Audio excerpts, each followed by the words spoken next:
Hello हां राहुल गांधीजींनी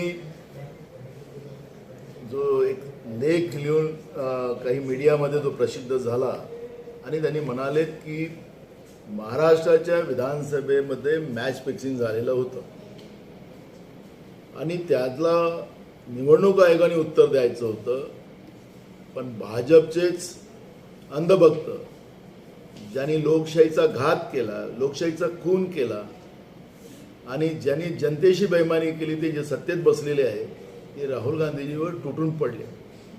राहुल गांधीजी लोकशाही वाचली पाहिजे यांचा तो प्रयत्न आहे, पण लोकशाहीला संपवण्याचं काम जे केंद्रातलं जे सरकार आहे नरेंद्र मोदीचं, हे सरकार सातत्यानं लोकशाहीच्या संस्थांवर, संविधानिक संस्थांवर आपल्या हुकुमशाहीचा राज चालवताना आपण पाहतोय आणि पूर्ण देश या सगळ्या गोष्टीला ओळखत आहे. आज आमचे मित्र फडणवीसांनी सांगितलं की राहुल गांधी संविधानिक संस्थांवर आरोप घेतात आहे.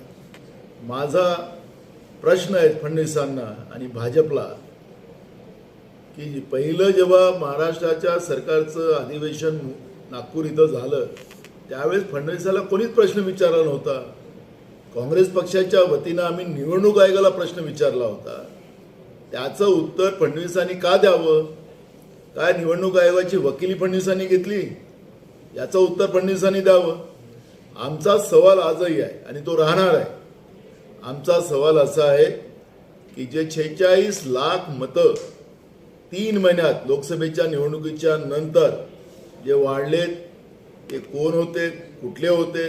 आम्ही काही ठिकाणी आकडे दाखवलेत. नगरमध्ये एका इमारतीत 7,000 मतं वाढलीत, असे अनेक पुरावे आम्ही दिलेले आहेत. त्याचं उत्तर निवडणूक आयोगाने द्यायचं.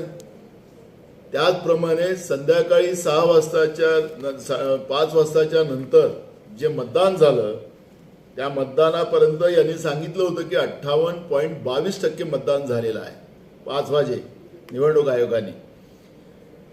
त्याच्यानंतर रात्री 11:30 वाजता निवडणूक आयोग आम्हाला सांगतो की 65.2% मतदान झालं आणि तिथंच निवडणूक आयोग थांबला नाही, तर दुसऱ्या दिवशी ते सांगतात की 66.5% मतदान झालेलं आहे. निवडणूक आयोगाने पत्रकाराच्या समोर का आले नाही? पत्रकारांना मीडियाच्या समोर का सांगितलं नाही?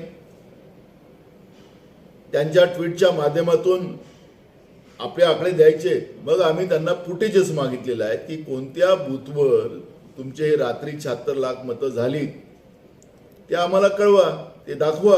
तो आमचा अधिकार आहे लोकशाहीमध्ये. पण निवडणूक आयोगाने आम्हाला फुटेजेस दाखवता येणार नाही अशा पद्धतीचा एक नवीन जावाई शोध काढला आणि त्याच्या माध्यमातून या प्रकरणामध्ये मॅच फिक्सिंग आहे हे त्या ठिकाणी सिद्ध होते आहे. आम्ही माननीय सुप्रीम कोर्टात गेलेलो या विषय घेऊन आणि सुप्रीम कोर्टाकडून आम्हाला अपेक्षा आहे की या सगळ्या महाराष्ट्राच्या निवडणुकीमध्ये जे मॅच फिक्सिंग निवडणूक आयोग आणि भाजपने केलेलं आहे, कारण की हे जे भाजपचे अंधभक्त ज्या पद्धतीनं राहुल गांधींच्या वक्तव्यावर तुटून पडतात, याचाच अर्थ भाजप आणि निवडणूक आयोगाचं मॅच फिक्सिंग आहे. नरेंद्र मोदी आणि अमित शहा यांची कर्तृत्व ही लोकशाहीचा खून करणारी आहे आणि म्हणून आम्ही हे उत्तर विचारूच आणि या प्रश्नाचं उत्तर आम्ही घेऊन राहू आणि माननीय सुप्रीम कोर्टातून आम्हाला न्याय मिळेल हे आजही आमची अपेक्षा आहे आणि लोकशाहीला वाचवण्यामध्ये माननीय सुप्रीम कोर्ट आम्हाला सहकार्य करेल अशी अपेक्षा आमची आहे.